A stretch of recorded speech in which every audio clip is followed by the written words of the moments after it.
শুনতে পেলাম যে না 1 সপ্তাহের জন্য বাড়ানো হয়েছে। ফর্ম জমা দেওয়া, নেওয়া, আপডেট করা, তার সাথে সাথে খসড়া ভোটার তালিকা যে পাবলিশ হবে সেটাও 1 সপ্তাহ বাড়ানো হয়েছে। এই সিদ্ধান্তকে আমরা স্বাগত জানাচ্ছি এবং আমরা মনে করি এতে কাজটা আরও ভালো হবে। বিএলওদের উপর যে একটা অমানবিক চাপ তৈরি হয়েছিল সেই চাপটা অনেকটা কমে যাবে, অনেকটা রিলিজ হয়ে যাবে তারা।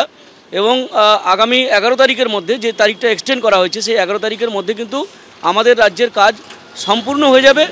4 তারিখের মধ্যেই সম্পূর্ণ হয়ে যেত, হয়তো কিছু ভুল টুল থেকে যেত, কিন্তু অন্যান্য রাজ্যের কথা ভেবে হয়তো বাড়িয়েছে, সব রাজ্যের কথাই ভেবেছে হয়তো, কিন্তু আমি বলছি আমাদের রাজ্যের কথা স্পেসিফিক বলছি যে 4 তারিখও যদি থাকতো তাতেও কিন্তু আমাদের রাজ্যের বিএলওরা এতটাই দক্ষ এবং এতটাই যোগ্যতা সম্পন্ন, তারা কিন্তু কাজটা কমপ্লিট করে ফেলতে পারে। এখন কি আর বলা যাবে যে বিএলওদের উপরে বাড়তি চাপ বা কোনো না কোনোভাবে এই সিদ্ধান্তের পর চাপটা কিছুটা রিলিজ হলো?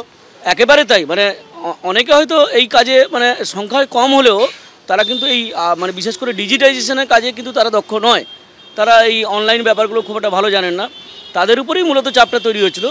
এই ইসিআইয়ের এই সিদ্ধান্তের ফলে তারা অনেকটাই চাপমুক্ত হবেন এবং অনেকটা ভারমুক্ত হয়ে যে কাজটা তারা বাকি রেখেছেন এখনও সেই কাজটা কিন্তু খুব সহজেই করে ফেলতে পারবেন।